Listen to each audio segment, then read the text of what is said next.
저는 많은 시행착오 끝에 이제 저만의 레시피를 잡아서 그때까지 하루에 2시간 자고 했었던 것 같아요. 이제 그러면서 제 몸이 무너지기 시작했어요. 호르몬 밸런스도 깨졌고 샤워한 그 물이 빨간색이에요. 독소들이 허벅지로 열꽃 피듯이 나기 시작했어요. 그리고 무지 가려웠어요. 밀가루를 끊은 지 한 3주 거의 한 달 됐을 거예요. 이 허리 라인이 생기더라고요 그때. 제가 요즘에 이제 숙면에 대해서 관심 얘기 많이 하잖아요. 근데 제가 숙면에 되게 중요한 거 하나 찾은 게 오후나 저녁에 산책하는 거거든요. 근데 오후 산책할 때 문제가 뭐냐면 가로등이 흰색빛이고 막 차 빛이 흰색이잖아요. 그래서 제가 어느 날은 그냥 이거 쓰고 갔는데 밤에 너무 잘 자는 거예요. 그러니까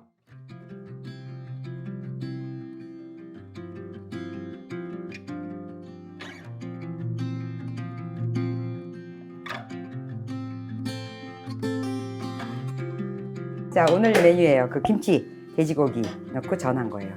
쓰러지는 맛, 무말랭이 미나리 넣고 했는데 너무 맛있었어요. 그리고 다음 주 예고가 될 것 같아요. 이거 단호박 스프. 이렇게 차갑게 먹어도 되고요.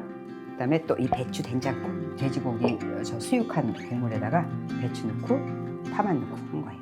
잘 먹겠습니다. 네, 잘 먹겠습니다. 네, 잘 먹겠습니다. 이렇게 드세요. 너무 맛있죠? 어떡해. 단호박 많이 다 드세요. 혼자 퍼먹을 수 있어. 차가워도 너무 괜찮죠? 근데 원래 따뜻하면 따뜻하면 더, 완전 더 맛있어. 너무 부드럽고. 도깨비 방맹이로 갈았어요. 호박하고 무말랭이하고 수육을 좀 드셔보세요. 무말랭이하고 수육을 먹으면 나를 더 사랑하게 돼. 이거 먹으면 에리님을 더 사랑하게 되더라고요. 더 사랑하게 돼. 너무 맛있어. 수육은 따로 뭐 넣으신 거예요? 고기에다가? 고기에다가 새우젓하고 사과하고 양파, 대파 이렇게 넣으세요. 사과. 그다음에 그냥 푹 끓인 거예요. 근데 그 국물이 이거예요. 된장국. 행복하고. 행복하죠?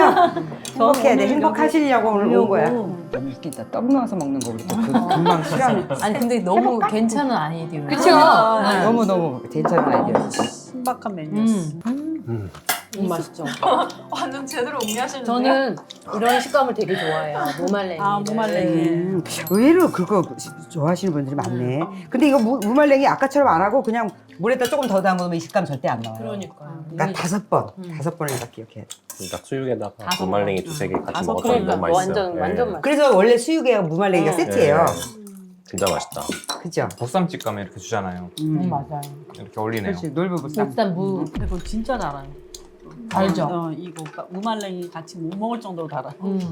그런 데서 어, 주는 보쌈집에서 나오는 거. 겉절이도 다 달잖아요. 겉절이 물을, 달고 다 물을 달아요. 절이는 순간부터 사카린 넣어서 절이는 경우가 많아요. 그 보쌈김치라고 하는 그거 말씀하시는 거죠? 보통 물엿은 뭐 그냥 갖다 빠켓으로 붓고 그게 이제 조리하는 방법이 그래요. 보면 기본적으로. 식당에서 식당은 모르고 그럴 먹을 수밖에 때는 없다. 너무 맛있으니까 그죠. 막 그거에다 먹었는데 알고 보니까 건강한 건 아니었어. 이 와중에 무말랭이가 너무 맛있다. 그죠? 너무 전 고등어. 무말랭이 고등어도 킥은 5번만 하라는 거야. 근데 이 정도 무말랭이면 이제 엄마가 감동하실 것 같아요. 이 맛을 똑같이 응, 구현할 수 똑같이. 있으면 아, 네. 이거는 내가 재료 다 오픈한 거니까 네. 구현할 수 있어. 뭐 집된장을 썼다 뭐 이러면 조금 다를 수 있겠지만 나는 요즘에 남의 집에 갈 때 이 강고등어를 그러니까 2손이면 4마리 네. 이거를 구워서 가져간다? 아, 너무 좋아요. 갈 때 항상 이걸 갖다 주거든. 제천 갈 때, 뭐 내친구네 갈 때, 뭐 송이네, 뭐 너무 좋아해. 반찬 가게 하면서 느낀 게 뭐냐면 저는 좀 특별한 음식들을 많이 나갈 거라고 생각을 했어요. 판매 1위가 뭐냐면 판매 국 종류 중 1위는 미역국. 진짜요? 그 흔한 미역국이 1위예요.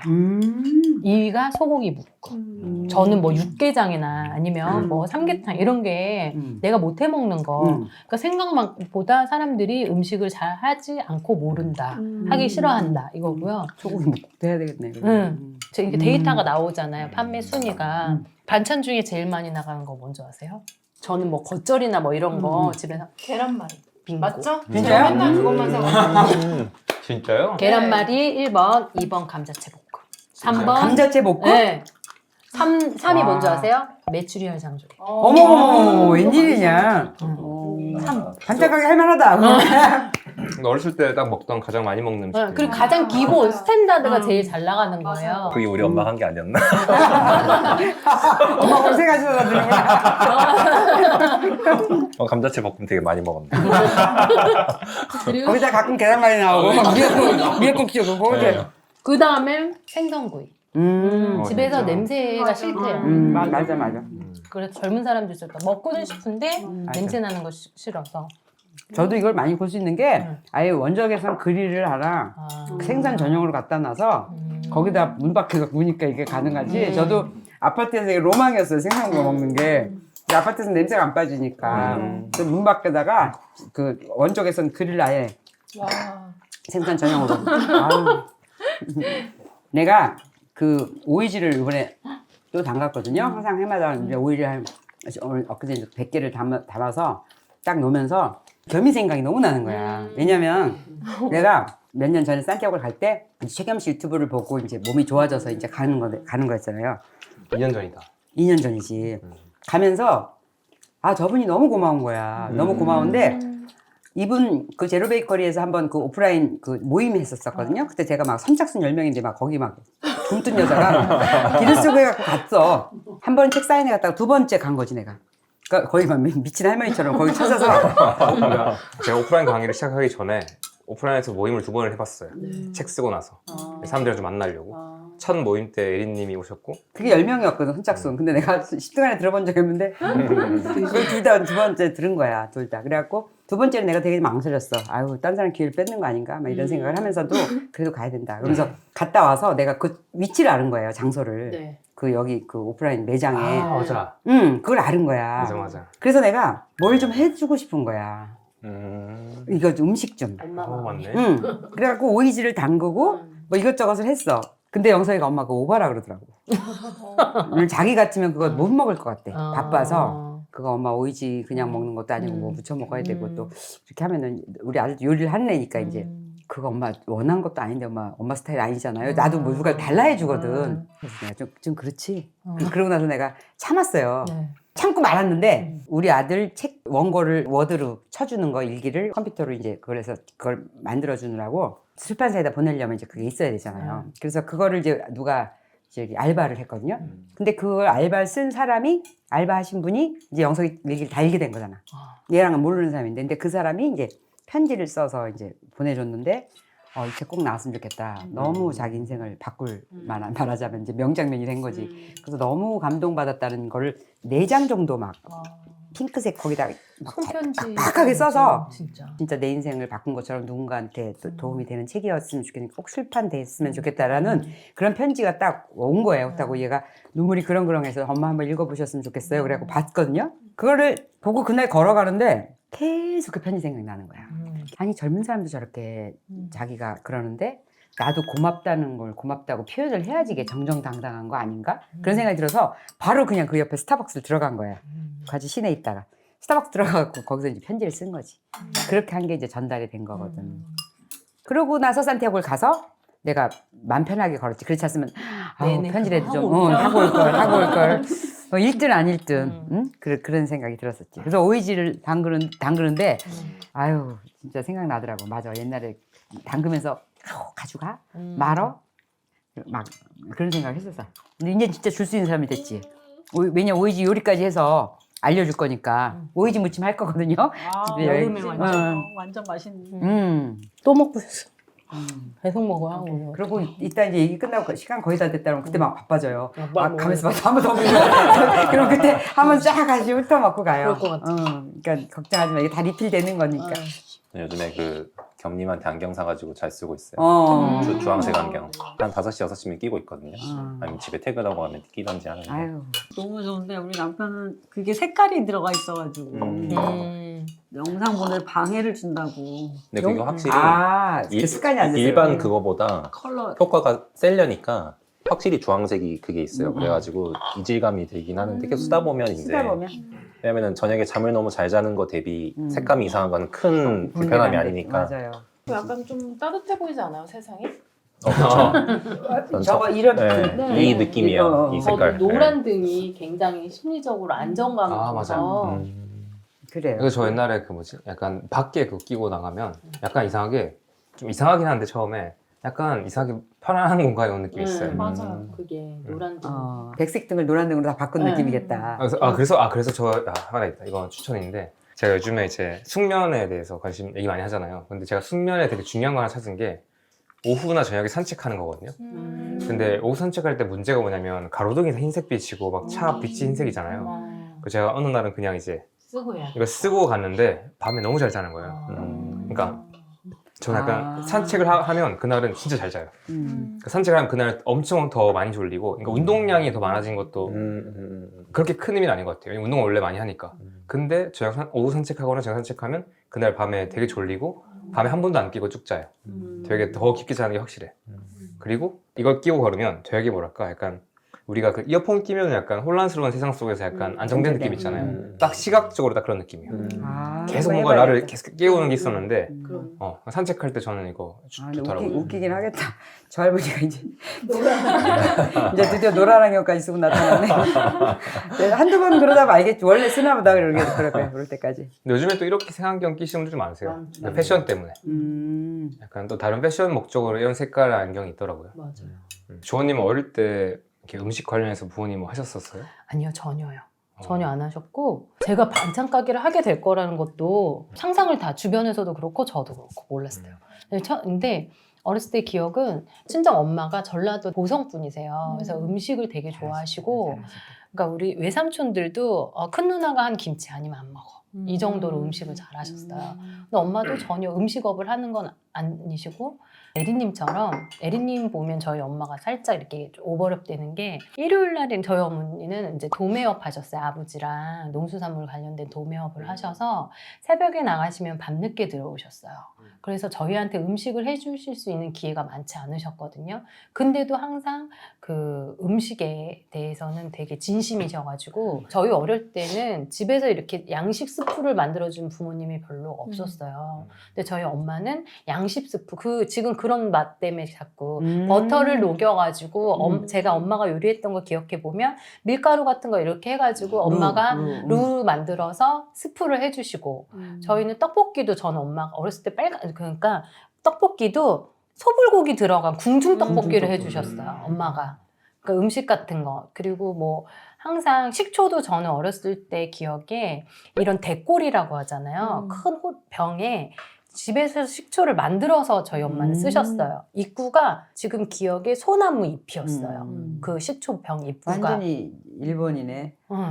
엄마가 와. 그러셨고, 장도 항상 뭐 집에서 있는 장과, 저는 처음에 그 순창 고추장 그거 먹고 너무 맛있는 거야. 우리 집 고추장이 이 맛이 아닌데. 근데 지금 생각해 보면 저희 집게 훨씬 맛있는 거고 몸에 좋은 고추장이었던 거예요. 우리 입맛을 몰랐던 거죠. 네, 맞아요. 그때는 친구 집에서 떡볶이를 우리끼리 만들어 먹자 해가지고 친구가 냉장고에서 딱 꺼낸 고추장이 얘네 집은 고추장이 왜 이런 걸 먹지? 전 충격이었어요. 우리 집엔 색깔부터 장독대 다르지. 이렇게 있고, 근데 얘는 너무 예쁜 거예요. 우리는 약간 꺼무띠띠 했는데, 근데 그게 또 너무 맛있는 거예요. 달고.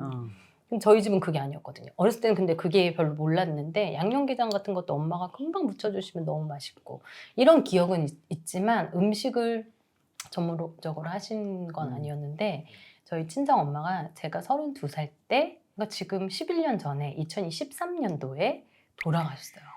갑자기 병명이 뭐였냐면 당나간 말기.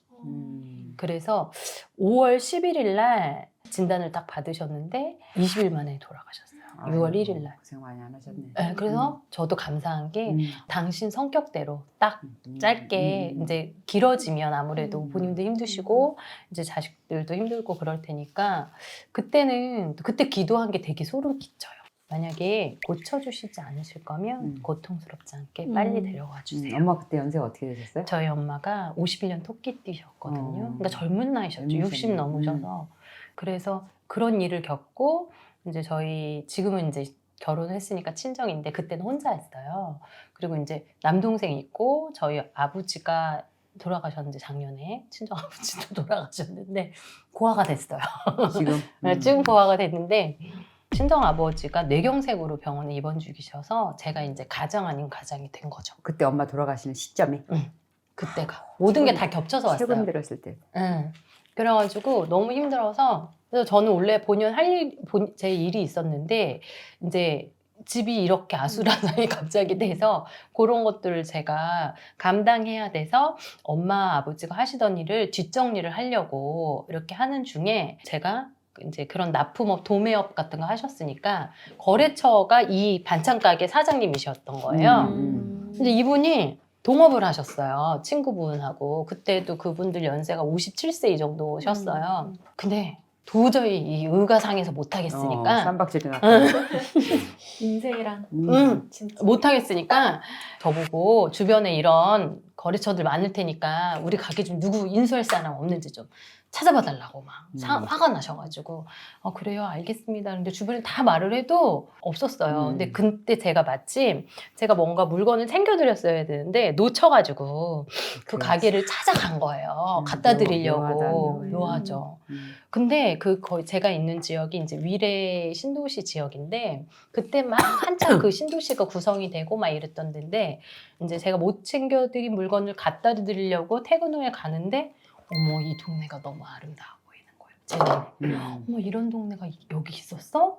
근데 이 동네가 너무 아름다워가지고 반해버린 거예요. 근데 딱 그 반짝 결혼도 그렇게 해서 하잖아. 네. 그런 것 같아요. 살짝 미쳐가고. 뭐가 껴가지고 가는 것처럼. 그런데 갔는데 동네가 예뻐 보이면서 이제 사장님이 이제 갖다 드리고 그런데 그때 돌아서면서 저 가게 내가 해볼까? 이 생각이 드는 거예요. 겁도 없이. 무슨 생각이 겁도 없이. 생각이 없으니까 반찬 가게를 네. 하지. 반찬 가게가 최악이 약으로 맞아요. 힘든 데가 반찬 가게. 유식업 중에 정말 최악의 최악의 반찬 반찬 가게.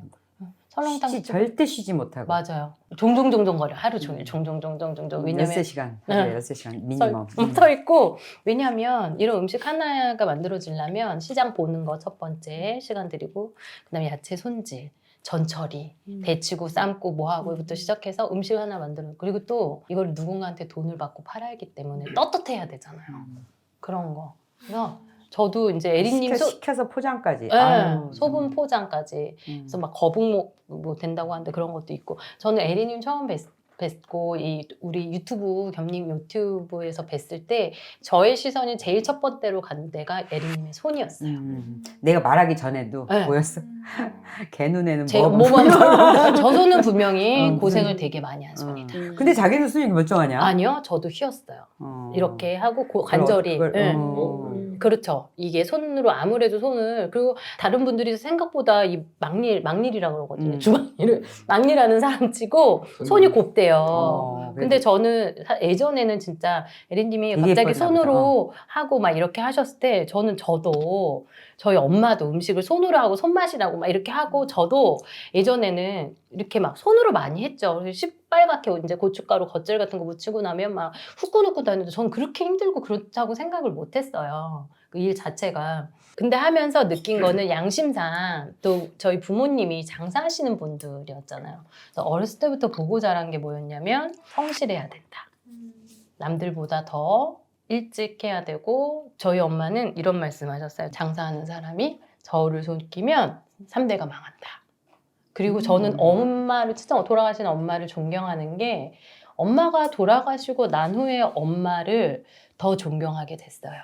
왜냐면 주변에 이제 엄마의 손님들, 거래처 분들이 어머니의 소식을 듣고 그 자리에서 다 주저앉으시는 거예요. 아이고. 너무 가족보다 더 막 힘들어 하시고 슬퍼하시고 그러니까 그렇게 안될 수가 없다. 그런 것 때문에. 그래가지고 우리 엄마가 참 대단하시게 열심히 사셨으니까 또 양심껏 사셨으니까 이렇게 기억하시는구나.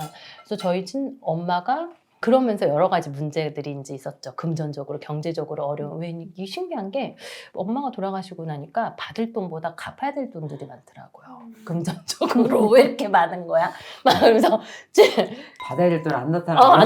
절대 안 나타나고 안 나타나요. 줄 돈들만 많은 거예요. 그렇죠. 그때 당시 돈으로 굉장한 금액이었어요. 그래서 제가 그런 부분도 있고 하기 때문에 이제 생각을 해서 딱 접고 결혼을 안 해야겠다. 누군가한테 그런 부분까지 이거는 민폐다. 그리고 내가 모든 걸 책임진다. 왜? 지금까지 나는 엄마의 은혜로 잘 먹고 잘 살았으니까 지금부터의 시간은 내가 우리 가족을 위해 헌신 봉사 엄마가 했던 것처럼 나한테 해야 되겠다라고. 근데 그게 겁도 없이 한 3년만 하면 되랬지. 이렇게 생각을 한 거예요. 몇 년 됐어요? 그게 나 진짜 지금 생각해보면 다시 돌아가라면 못할 것 같아요. 알고는.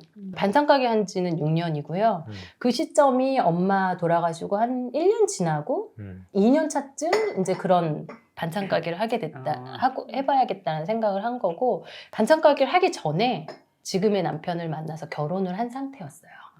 이미. 그러니까 엄마가 돌아가시고 2013년도에 돌아가시고 제가 결혼을 2017년도에 했어요. 그 전에 이제 교제하던 분이 계셨잖아요. 그분을 하고 내가 이제 이거는 정리하고 내가 마음을 다스려야겠다. 그때는 일부러도 더 독하게. 그리고 저는 친정 엄마 상을 치르면서도 눈물 한 방울을 안 흘렸어요. 안 흘린 게 아니라 어떻게 보면 못 흘린 것 같아요. 그런 거를. 정신이 없었나 보다. 네. 그러니까 엄마의 딸로서, 자식으로서 부모의 그 상을 슬퍼할 마음의 여유조차 없었어요. 제가 감당해야 될 것들이 너무 있겠고, 내가 여기서 무너지면 내 동생이나 아버지도 이건 안 아버지가 되니까. 뇌경색. 그러니까 이건 아니다. 그래서 정신을 바짝 차리고, 그런데 그 후폭풍이 오더라고, 1년 후에. 정리가 되고 나서. 어느 정도 정리가 되고 하니까 1년 후에 엄마에 대한 그 밀려오는 그 감정이 그때 제가 그때 진짜 무서웠어요. 그때 이제 그래서 사람이 그 현존한다. 내가 슬플 때는 진짜 슬퍼하고 내가 기쁠 땐 기뻐하고 이게 진짜 포인트인 것 같아요.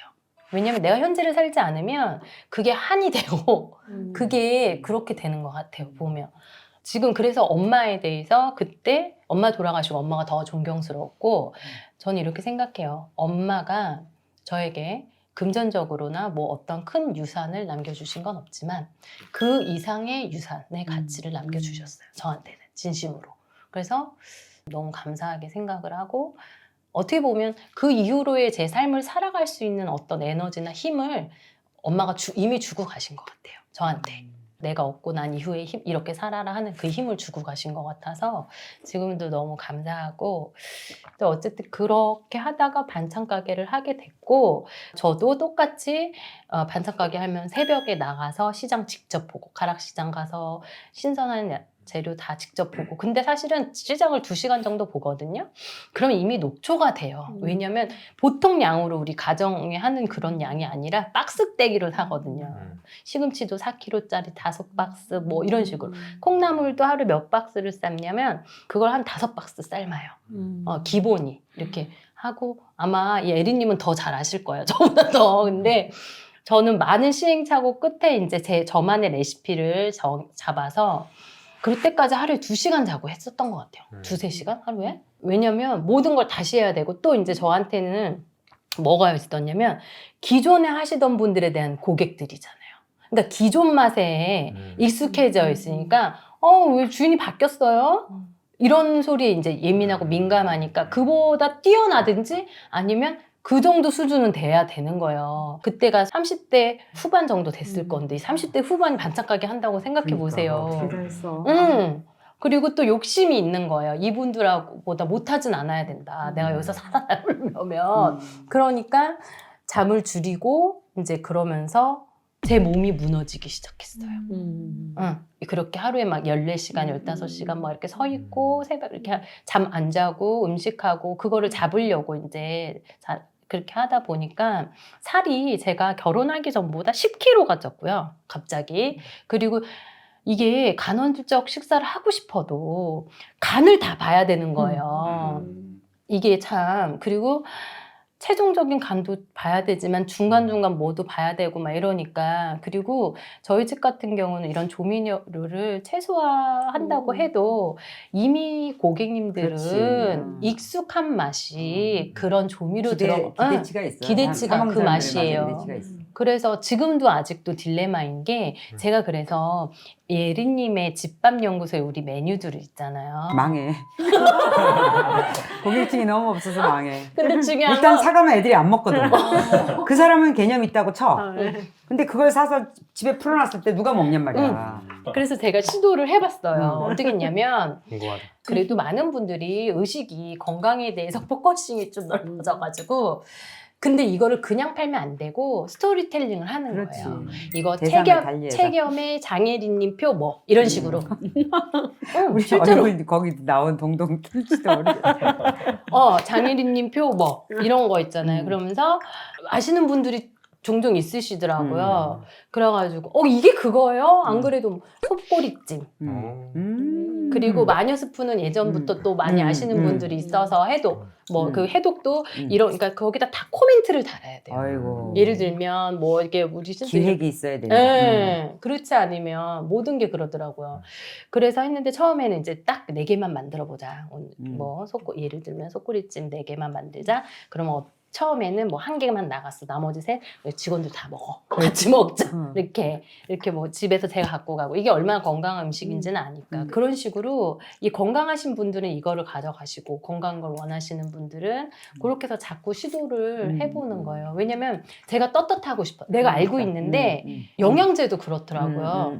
영양제도 제가 알고 나쁜 걸 선물을 받았어요. 알고 있는데 이게 좋지 않은 거예요, 성분이. 그럼 제가 못 먹는 걸 남한테도 주기가 그렇대요. 그래서 버려져요. 쓰레기통에.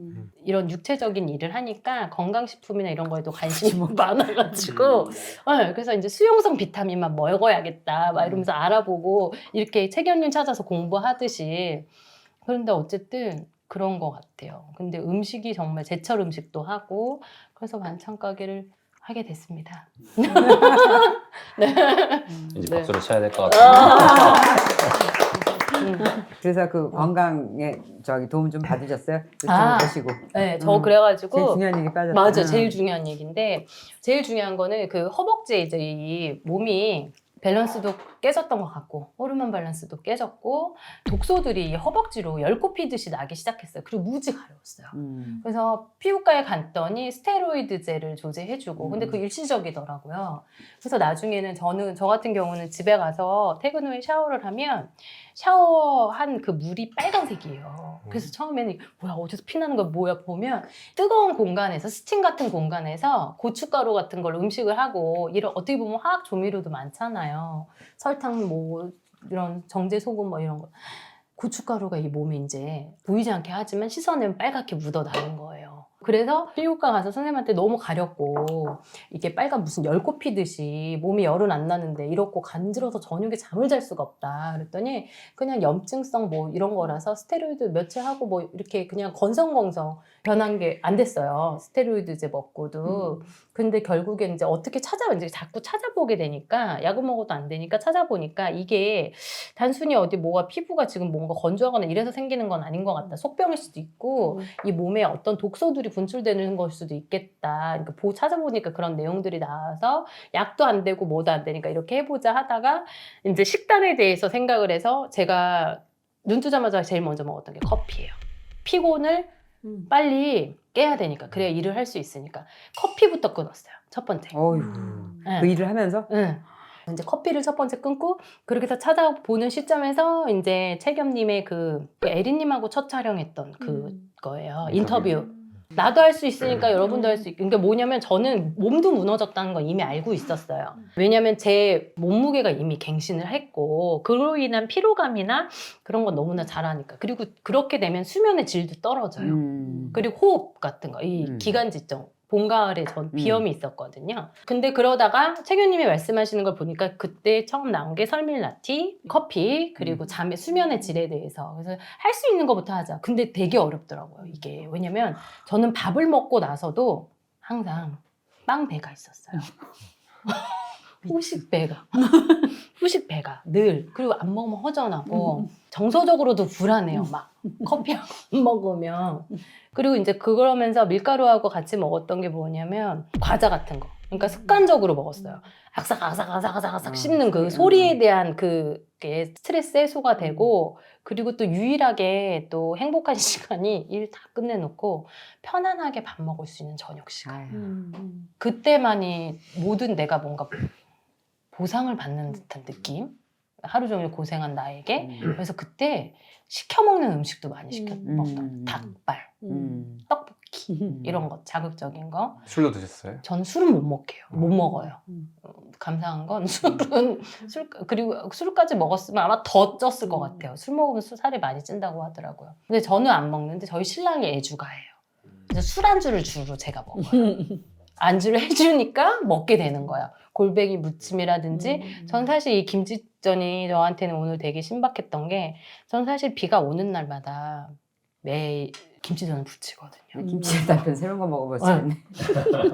저는 비만 오면 또 오늘 김치전 부쳐야 되는구나. 이 생각을 하고 있어요. 왜냐면 그 원하니까.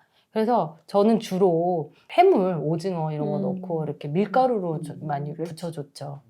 그리고 이제 취침 전 4-5시간 전에는 음식을 먹지 않아야 되는데 제 삶의 사이클 자체가 그걸 지키기가 너무 어려운 거예요. 그리고 이제 간헐적 단식이라는 게 그 시간 제약 섭취를 정확하게 해야 되는데 하고자 하는 마음은 원의로 돼. 간을 봐야 되니까 이게 너무 어렵더라고요. 그래서 나중에는 정말 과감하게 간도 나 안 보겠다고 했어요. 직접 보시고 어중간하면 맞으니까 레시피 정해져 있으니까 나한테 간 보라고 하지 말라고. 왜 그러냐 갑자기. 누가 나중에 딴소리 하지 말라고. 안 맞는다고. 그러니까 장사하는 사람의 삶의 패턴이라는 게 어떻게 보면 되게 웃긴 게 4시간이 정말 없어요. 쉬는 날도. 없고 반찬 가게라서 그래, 반찬 가게. 이놈의 반찬 가게를 몰랐으니까 시작했죠. 네. 이제 저는 정체성이 난 뭘까? 나는 그때 당시에는 엄마 돌아가시고 힘들 때는 그래 내가 나중에 내가 하고 싶은 일을 하기 위해서는 현재 내가 하기 싫은 일을 하자. 그걸 해야 내가 후에 하고 싶은 일을 할 수 있을 거다.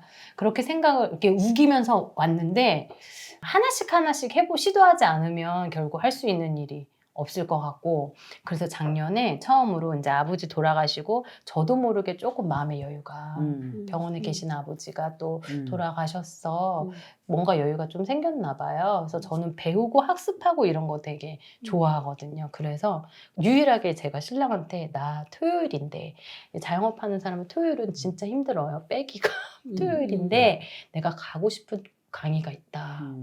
그게 최견님의 강의였어요. 작년. 네. 그래서 제가 내 스스로에게 선물을 그동안 30대의 삶, 16차 때요. 내 스스로에게 선물을 주자. 그동안 또 이렇게 참고 있었던 그 시간에 대해. 그래서 갔는데 너무 좋았죠. 그때. 너무 좋았고 지금 금쪽 같은 시간. 금쪽 같은 시간인데 너무나 감사한 시간이었고요. 지금도 그날의 날씨와 이 냄새 있죠. 그런 것들이 생생해요. 온도, 냄새 이런 것들이 가면서 너무 발걸음이 가벼운 거예요. 그 아침에 이제 근데 거기 갈 때 이미 많이 몸이 좋아져서 갔어요? 많이 좀 좋아져서 회복이 갔지. 됐죠. 그랬으니까 발걸음이 가벼웠지. 네. 밀가루를 끊은 지 한 3주 거의 한 달 됐을 거예요. 이 허리 라인이 생기더라고요 그때. 그러니까 뱃살하고 제일 관련 있는 건 밀가루인 것 같아요. 확실히. 그리고 그때부터 이제 폭풍 검색. 에린님의 집밥연구소에 나오는 식재료는 무조건 사야 돼. 그런 거. 근데 그게 너무 행복한 거예요. 즐겁고. 그런 곳에 내가 뭔가 투자할 수 있는 이 삶의 여유가 왔다는 것과 시간과 어떤 그런 부분. 그리고 그런 것들이 되게 감사하고 소중했고. 그리고 에린님이 말씀하셨잖아요. 설레면 돼. 설레면 해. 이게 저한테는 굉장히 큰 그거였어요. 메시지였어요. 그래, 나한테 지금 설레임이 없는데 우리 이런 집밥 연구소라든지 최견님의 이런 모든 그런 게 저한테는 설레임이었어요. 내 자신한테 온전히 쓸 수 있는 배움이자 시간이자 이런 것들이 내 자신을만을 위한 시간이 없었거든요. 그러니까 예를 들어서 음식을 해도 저는 고객님들을 위해서 집에서 밥을 해도 저보다는 남편이 좋아하는 기호에 따라 음식을 했지 저 먹자고 하는 음식은 별로 없었던 것 같아요. 그리고 제가 결혼할 때 어떤 마음가짐으로 결혼을 했냐면 시부모님밖에 이제 지금 그때 아버지가 계셨지만 하늘에서 일찍 돌아가신 우리 엄마가 보기에도 질투가 날 만큼 시부모님한테 잘하고 살 거야. 왜 그런 마음 들었어요? 엄마가 너무 일찍 간 게 어린 저의 아내 제 마음에는 너무 서운했던 거예요. 그리고 엄마가 돌아가시고 엄마에 대한 그리움이자 그런 거죠. 그리고 부모님이 돌아가시면 가장 후회하는 게 원어 씨 잘 하신 분들은 후회 없으시겠지만 저 같은 경우는 큰 거 못 해드린 게 후회가 되는 게 아니고요. 사소한 거. 엄마 사우나 좋아하는데 가서 등 못 밀어주고 이런 거. 같이 시장 보고 이런 소소한 시간 못 나는 거. 그런 게 또 그리움이 되고 엄마 돌아가신 지 한 6개월, 3개월 지났나? 꿈속에서 전화벨이 울려서 전화를 받았는데 엄마인 거예요. 여보세요? 그러니까 엄마래요. 엄마야? 근데 그때 제 마음은 지금 나 너무 힘드니까 엄마 어디야? 빨리 와. 이런 거예요, 제가. 근데 전화 벨 속에 엄마가 뭐라 하시냐면 나 이제 멀리 가. 마지막 인사였던 거예요. 나 이제 멀리 가서 전화 못 할 것 같아. 근데 펑펑 울었는데 일어나 보니까 베개가 다져져 있어요. 그래서 나중에 내가 또 내 자신을 위해서 내가 후회하지 않으려면 엄마가 하늘에서 봤을 때 질투감 날 만큼 시부모님한테 열심히 잘하고 살아야겠다. 그런 마음으로 결혼을 했는데 현실과 이게 노력은 마음으로 하고 있고 근데 중요한 건 며느리가 딸이 될 수 없고 너무 진린데요? 진짜 진리예요. 그걸 인정하고 있어요 서로가. 결혼하셨어요? 안 했는데 응. 너무 주변에서 많이 들으니까 처음에는 되게 잘하고 싶은 마음이 커요. 우리 이쁜 마음으로 시부모님들 이렇게 하고 저렇게 해야지. 근데 그게 지금 생각해보면 나도 처음에 마음이 이쁘게 이렇게 맞지. 근데 그게 잘 들으세요. 결혼하셔야 되니까. 그러니까 서로 사람의 관계에는 어떤 관계든 일정한 거리가 필요한 것 같아요. 저도 그런 마음으로 시부모님, 엄마, 친정어머니, 엄마처럼 이렇게 해드리고 해야지 제 마음은 그렇지만 실제로는 며느리가 딸이 될 수 없고요. 시어머니가 친정엄마가 될 수는 없어요. 제가 겪어보니까 서로가 그 선을 인정하고 지금 너무 좋게 잘 지내고 있고 한데도 그런다는 걸 인정하고 왜냐면 객관적으로 그런 게 어머님도 이제 딸이 있고 그런데 딸에 대한 마음과 또 며느리하고는 다를 수밖에 없거든요. 어머니가 반찬 가게 하는데 가까이 와서 많이 도와주셨죠. 제가 SOS를 했어요. 그래서 그렇게 잘못된 거예요. 저는 그래서 이혼할 뻔했어요. 그래서 거리가 사람과 이제 친정 이제 제가 하니까 너무 힘들잖아요. 그래서 어머니한테 어머니 저 이렇게 하는데 힘드니까 어머니 좀 와서 도와주실 수 있으세요? 그러니까 또 우리 어머니는 흔쾌히 도와주시겠다고 해서 그렇지. 도와주시 마음으로. 좋은 마음으로. 근데 같이 일하면 또 내가 이제 안쓰럽고 너무 열심히 살고 그러고서 뭐 또 잘 되는 집이었고 그러니까 뭘 좀 마음으로는 또 그렇지. 그러니까 이러는 거야 나한테 와서는. 예, 너는 그래도 그렇게 막 도시락 주문도 많고 그러니까 아유 그래도 참 다행이다 그러면서 도시락 주문 오면 나한테 얘기하라고 이러는 거예요. 그 앞에 나랑 같은 네. 아파트 옆동에서 네. 하셨거든. 시어머니가. 그러면 시어머니가 그래서 그것도 나도 이렇게 딸같이 하고 싶어서 어머니 도남동 사시는 이제 집을 이제 나중에 정리할 때 굳이 여기로 오라고 굳이 여기로 오라고 그러고 어머니 친구분은 굳이 어머니 친구 쪽으로 오라고 저기 뭐 중곡 어디냐 거기가 무슨 중계동 쪽으로 네. 오라는 거고 나는 어머니 계속 과천으로 오라 그래가지고 아주 그걸 우리 설득할 일이었어. 설득해갖고 실수했어요? 설득을 해갖고 여기로 온 거지. 뭐 실수였는지 복이었는지 화는지 모르겠는데 어쨌든 그런 일로 여기 오셔서 사는 거니까 어머니도 그냥 본의 아니게 내가 그 반찬 가게를 하게 되는 생각도 못 한 거였죠. 그러니까 갑자기 얘가 그걸 하는데 그걸 보는 게 너무 괴로운 그치. 거지. 맞아. 근데 우리 어머니 동에서는 우리 집이 바로 또 보이는 아파트 가게가. 단지 아니니까 그러니까 너무 괴로우니까 나중에는 거기를 막 마트가 여긴데 이렇게 돌아다니는 거야. 그걸 나는 또 봐. 또 돌아가시네. 막 이런 게 보이는 건데 처음 생각에는 막 맞아. 도와주고 싶지. 근데 당신도 체력이 안 되는 맞아요. 거거든. 그러니까 나한테 그러는 거예요. 도시락 주문이 오면 나한테 얘기를 하라. 그럼 내가 반찬을 이렇게 담아준다고. 그러니까 지금 이렇게 소분해주면 이렇게 도시락에다 끼면 되니까 그걸 도와주겠다 해요. 그때 이제 남편이 이제 나랑 같이 이제 일을 하고 있었을 때였는데. 그러면서 그걸 해달라 그래. 그러면 이제 어머니는 진심이야. 진심으로 도와주고 싶어. 그러면 이제 갖고라 해요.